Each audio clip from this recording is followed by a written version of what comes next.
Hello, Math 20s. This is the next lesson in the Radicals booklet. It's called Simplifying Algebraic Expressions Involving Radicals.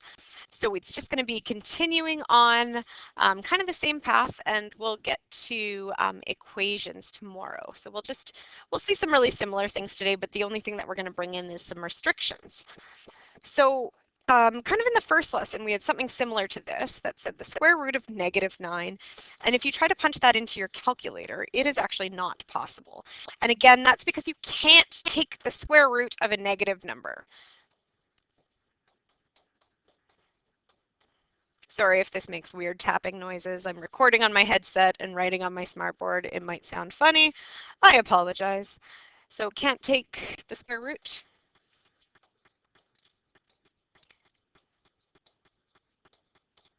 Of a negative number.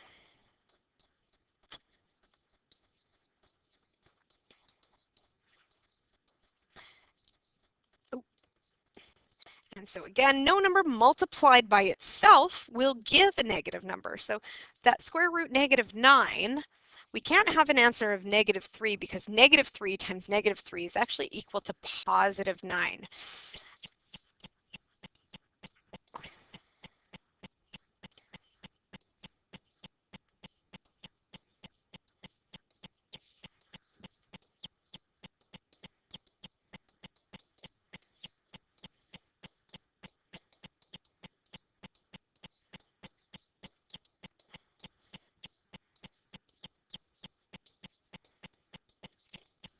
So again, this is because no number multiplied by itself will give a negative number. So we can have the conclusion that if we're doing square roots, so specifically right now we're talking an index of 2. If we're doing square roots, your radicand, so that's anything under the radical, needs to be a positive value.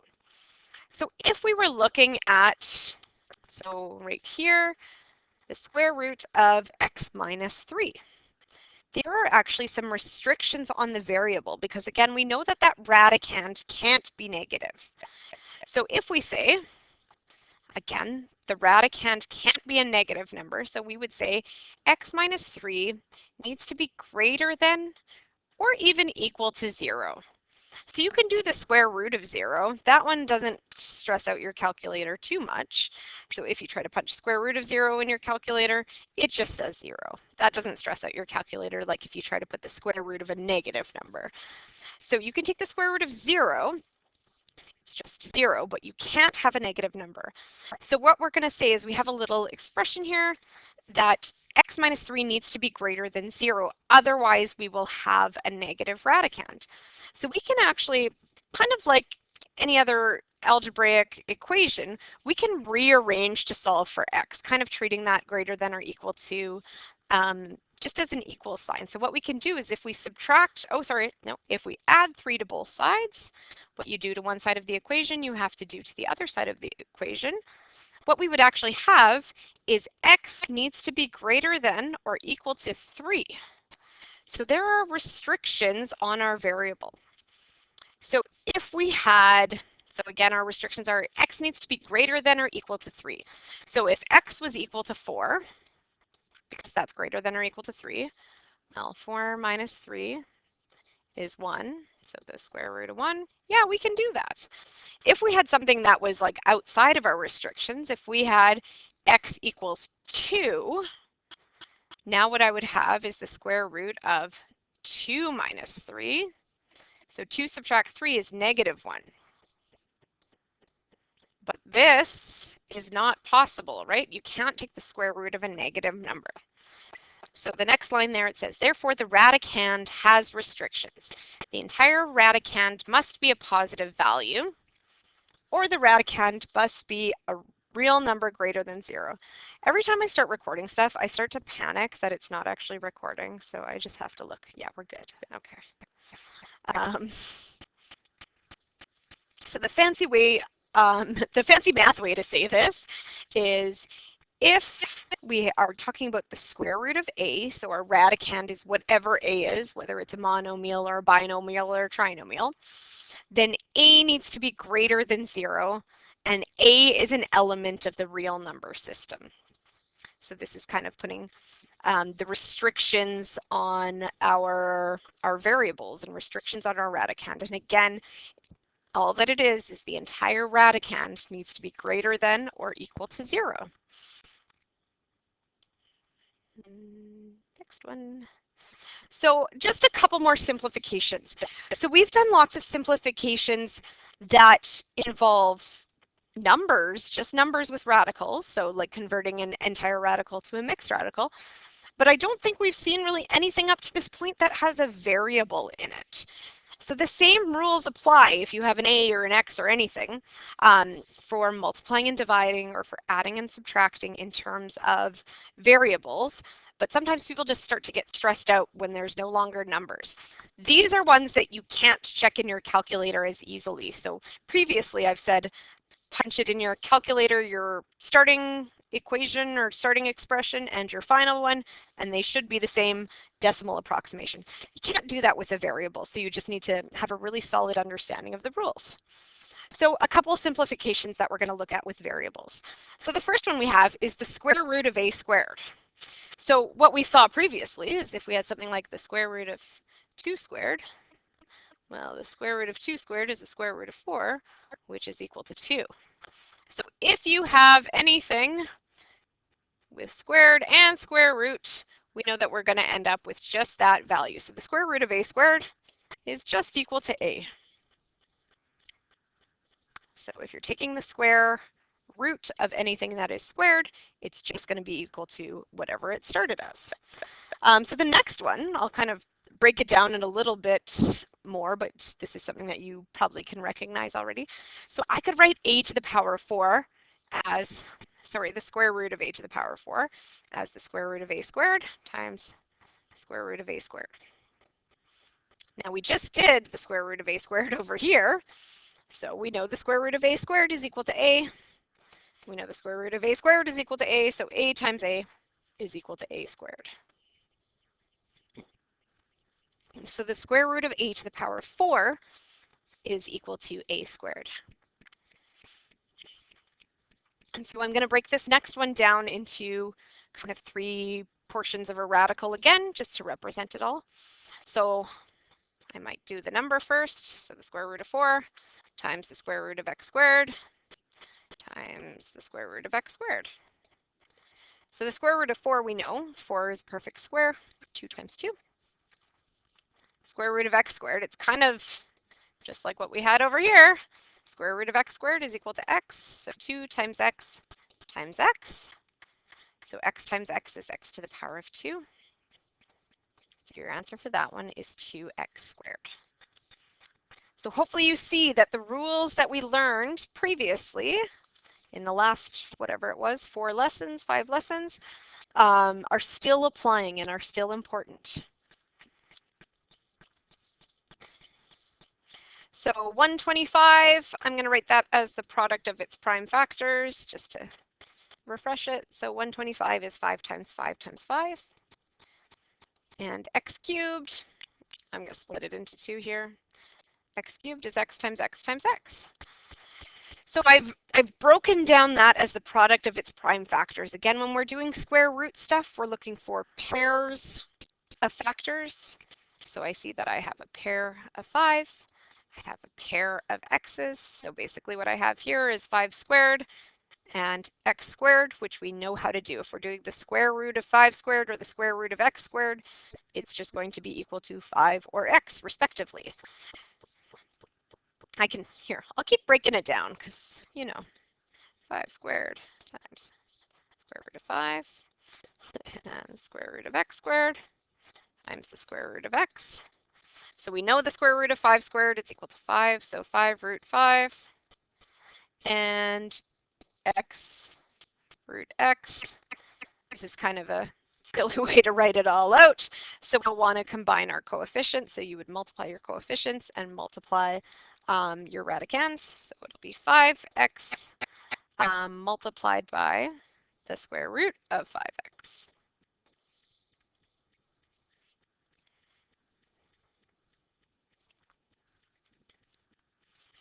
And the last one, 8 times x to the power of 5.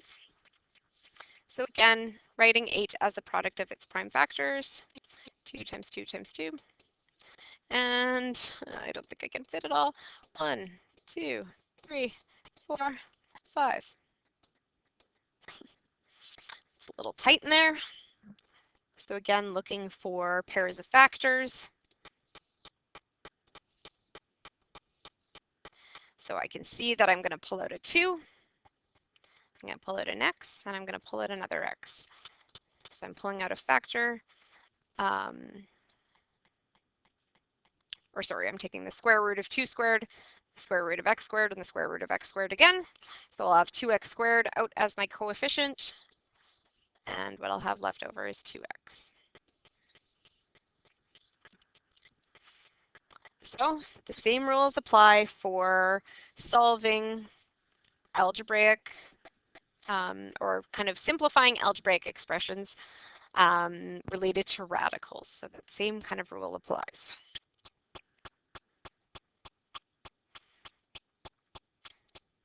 So as we move on, so it says state any restrictions on the variable and then simplify each expression.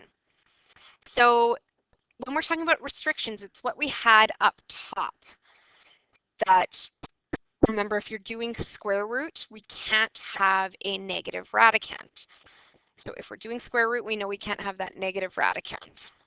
So for this one, I can do kind of my restrictions from the beginning. So I see I have a radicand that has our variable there. Whoa, where do those circles go? Oh, my haunted smartboard. Oh, I'm on a different page now even. Here we go. So I know that my radicand can't be a negative number. So I have a restriction on the variable that x needs to be greater than or equal to 0 in order. Yeah, you're welcome to come in. X needs to be greater than or equal to 0 in order to not have a negative radicand. So we could write it as x needs to be greater than or equal to 0, and x is an element of the real number system.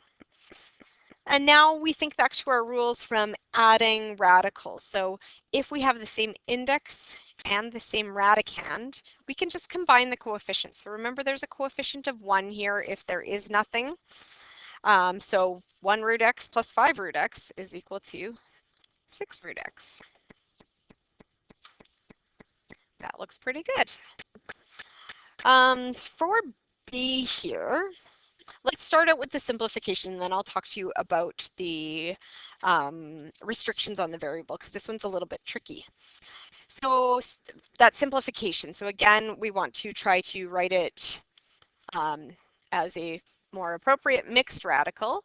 So let's look at how we can separate that out. So 2 square root 4x to the power of 4. Why am I rewriting this? Maybe I'll write it as a product of its prime factors. 2 times x squared times x squared. I'm just saving myself some room there. I could write x multiplied by itself 4 times there. And then for 8, it's u times 2 times 2, sorry, multiplied by x squared times x squared. And so now looking at how we can simplify it. So we can remove another factor of 2, we can remove a factor of x, and we can remove a factor of x. So looking at that, what we will have is 4x squared, and then subtract on this side, removing a factor of 2, removing a factor of x, and removing a factor of x. We're going to have something left over in the radical. We didn't have that with that first portion. So 2x squared root 2. So that one actually finishes like that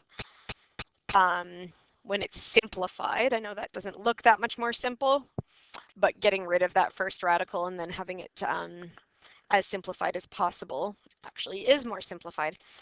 So the tricky thing with the restrictions on this one, the reason that I said it's tricky, is if you look here, so we do have a radical in our, as our radicand, so we should have restrictions on the variable. But kind of the tricky thing is, usually we would say something like x needs to be greater than or equal to 0, But in this case, x actually could be a negative number because if x was equal to negative 1, so we were saying x needs to be greater than 0. If I chose something like x equals negative 1, so what I would have is the square root of 8 times negative 1 to the power of 4.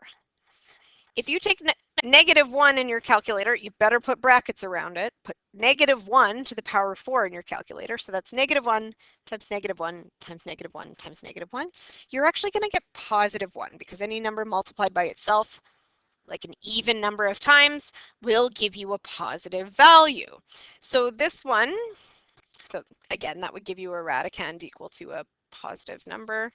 So what I said for this one on mine is tricky. There are actually no restrictions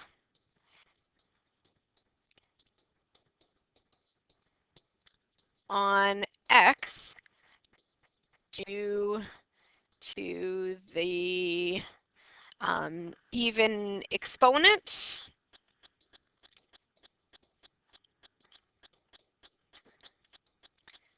So no matter what value you choose for x, if you're putting it to the power of 4, that is going to make your radicand positive. So you have no restrictions on it there.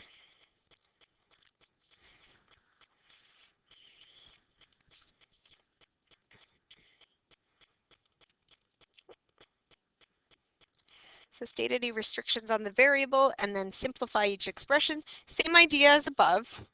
So again, thinking about how you could approach these. So maybe pause the video for yourself and see what you can do for A and B. C we'll talk about. That one's more important in terms of determining restrictions. But try doing A and B and see if you can simplify it out. So again, moving any other pairs of factors within it, and then see if you can think about your restrictions. So pause the video for a second, try A and B, and then unpause it, and I'll be going away with this.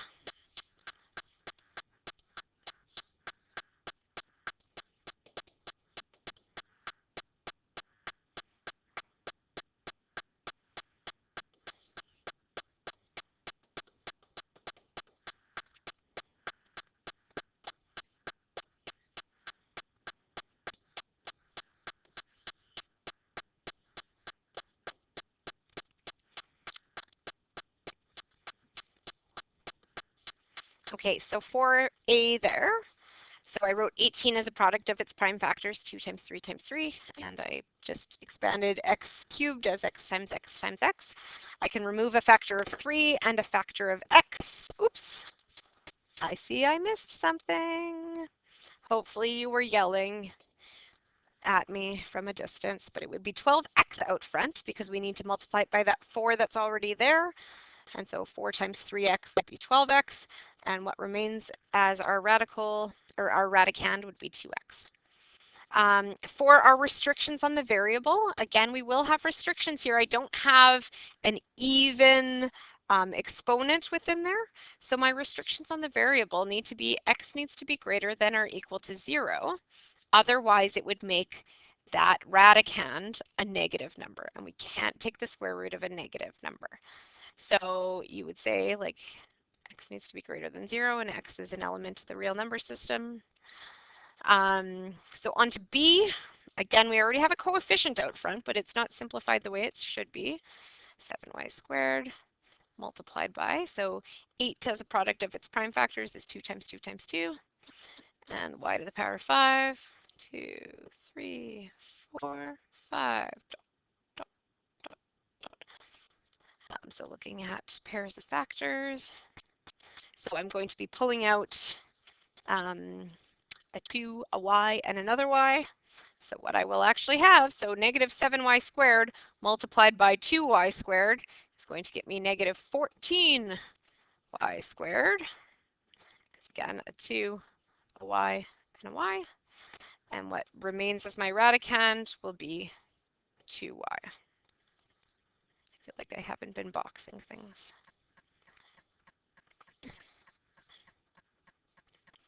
So as far as restrictions on my variable, Again, I don't have an even exponent, so I do have restrictions on that y, that I would say y needs to be greater than or equal to 0, and y is an element of the real number system. So the last one I kind of wish came a little bit earlier because we've gotten into a habit for our restrictions. And this one looks a little bit different. So there's nothing I can simplify out for C here. So it says the square root of x minus 5. All right, we just have a binomial under there, which we haven't seen a lot of, a binomial as a radicand. But what we're looking for with this one is restrictions on the variable. So we can say we can't simplify.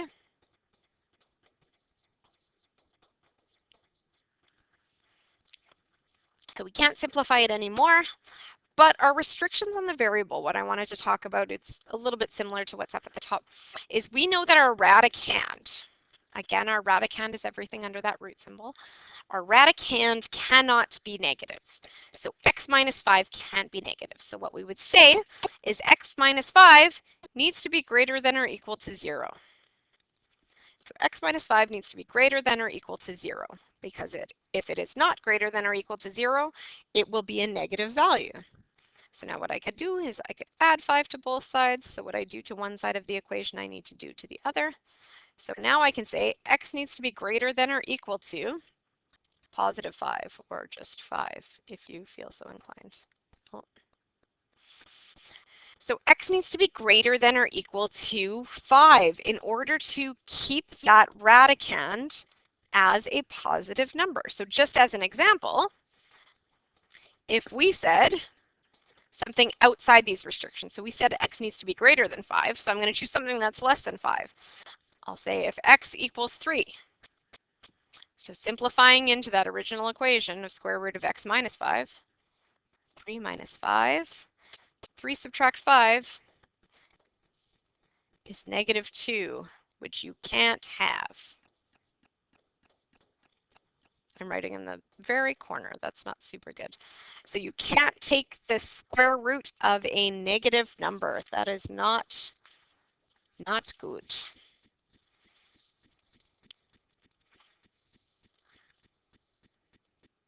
Okay, so on the next page there, so on page 14 in your notes package, there are 5 questions. So the first one is just multiplying radicals. It's similar to what we had before, but now think about those rules, how they apply to variables. It's a monomial by a monomial. For B, it's monomial by a binomial. So you're going to use the distributive property. For C, it's a binomial by a binomial, so we're going to do FOIL for that. So first, outside, inside, and last.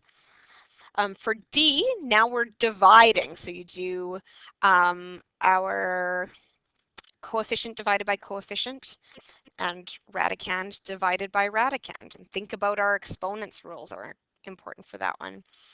And then E, what did I do there? Oh, you need to think about rationalizing the denominator for E. So take a few minutes, again, pause the video and give those ones a try. Think about what you need to do in order to do those processes. And then what I'll do is I'll throw up kind of my key, which is nice and in color, and we'll talk about what happened in each of them. So try A, B, C, D, and E, see what you can get to. Think about the restrictions on the variable as well.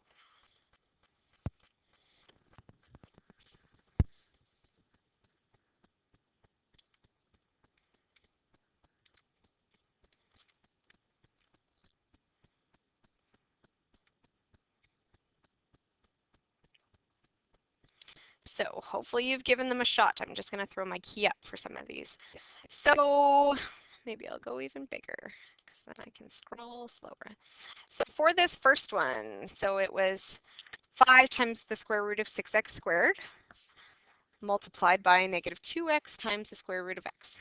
So our rules for multiplying radicals was coefficient multiplied by coefficient and radicand multiplied by radicand. So if it will let me right here. So coefficient multiplied by coefficient and radicand multiplied by radicand. So 5 times negative 2x gets me negative 10x. 6x squared multiplied by 2x gets me 12x cubed. And so, as per the usual, I say this is the point where people will naturally decide to stop, but you are not done. You need to simplify it. This 12x cubed is not simplified completely. So writing 12x cubed as a product of its prime factors is 2 times 2 times 3 and x times x times x. So now removing the square root of 2 squared and the square root of x squared. So we're moving a 2 and an x out. We need to multiply it by that negative 10 that's already there. So negative 10x times 2x is going to get me negative 20x squared multiplied by the square root of 3x. So there's that one. So thinking about rules. So again, that's a monomial by a monomial, coefficient by coefficient, radicand by radicand. It's just like we had before we introduced the variables. So for B, you need to use the distributive property. Oh, I didn't talk about in A, the restrictions on our variable. I had them up here.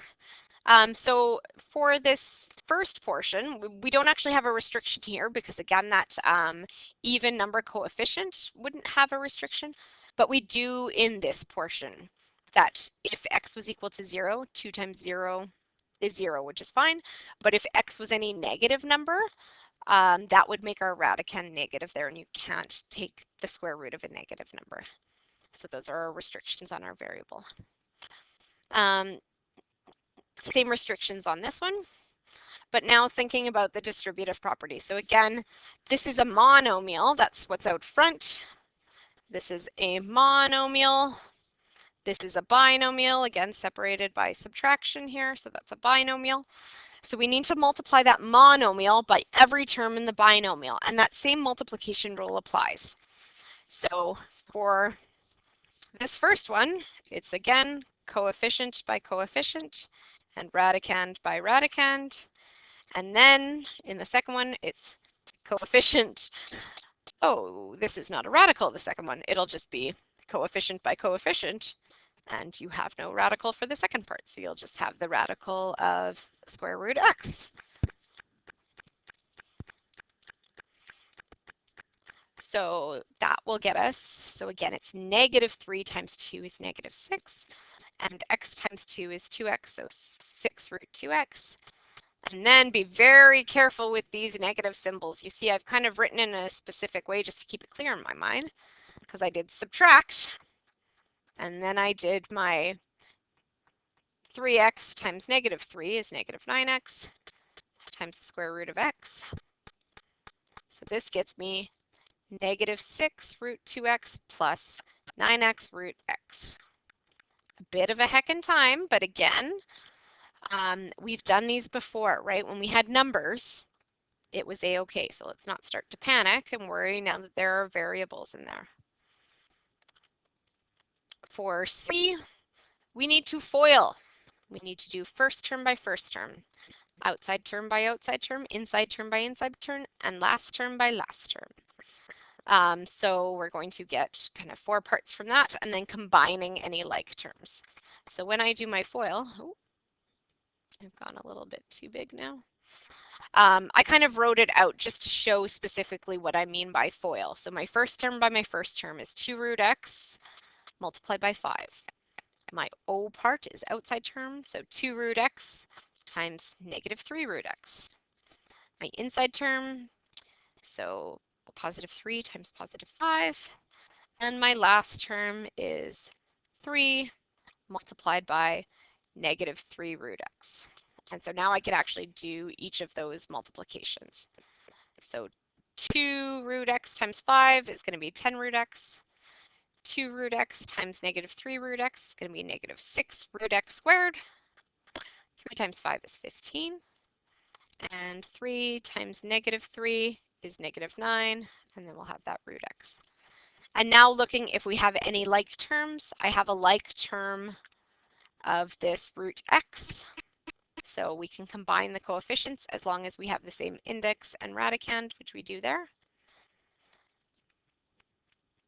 Oh, I'm sorry, there was one other thing I could do. I have the square root of x squared, which I know is equal to x. So 10 root x subtract 9 root x is just root x. Subtract 6x plus 15. The next one is division. So same sort of rules as multiplication. You do coefficient by coefficient and radicand by radicand. You need to think back to those rules that we did at the beginning when we were reviewing our exponents laws for how you divide. So coefficient divided by coefficient is 15 divided by -3. Radicand divided by radicand is x cubed divided by x squared. If you are dividing with exponents, you just subtract the exponents. So 3 subtract 2 is 1.